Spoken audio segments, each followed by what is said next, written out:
Livre de l'Apocalypse, chapitre 9. Le 5e ange sonna de la trompette, et je vis une étoile qui était tombée du ciel sur la terre.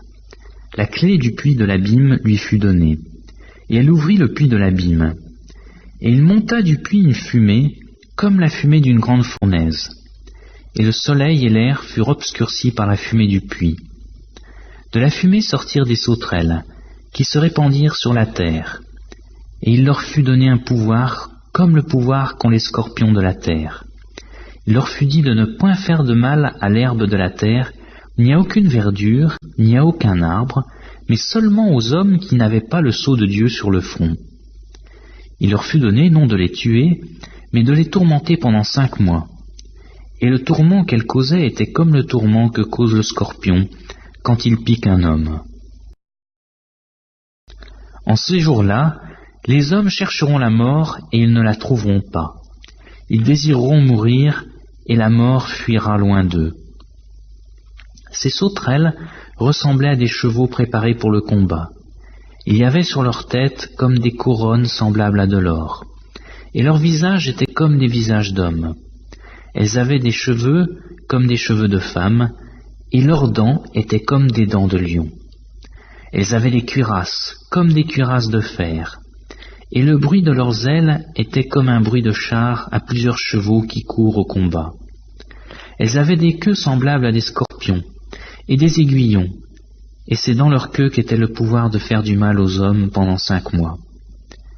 Elles avaient sur elles comme roi l'ange de l'abîme, nommé en hébreu Abaddon, et en grec Apollyon.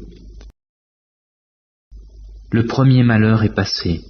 Voici, il vient encore 2 malheurs après cela.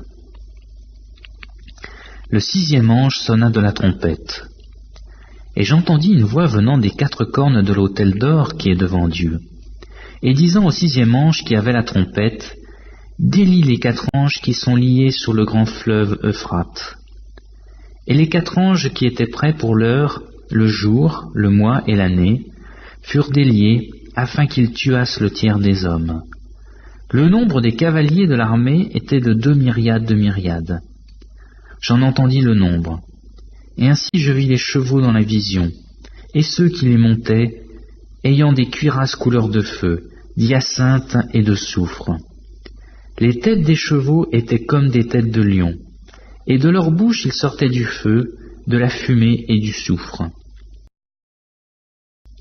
Le tiers des hommes fut tué par ces 3 fléaux, par le feu, par la fumée et par le soufre qui sortaient de leur bouche. Car le pouvoir des chevaux était dans leur bouche et dans leur queue. Leur queue était semblable à des serpents, ayant des têtes, et c'est avec elles qu'ils faisaient du mal. Les autres hommes, qui ne furent pas tués par ces fléaux, ne se repentirent pas des œuvres de leurs mains, de manière à ne point adorer les démons, et les idoles d'or, d'argent, d'airain, de pierre et de bois, qui ne peuvent ni voir, ni entendre, ni marcher. Et ils ne se repentirent pas de leurs meurtres, ni de leurs enchantements, ni de leur impudicité, ni de leur vol.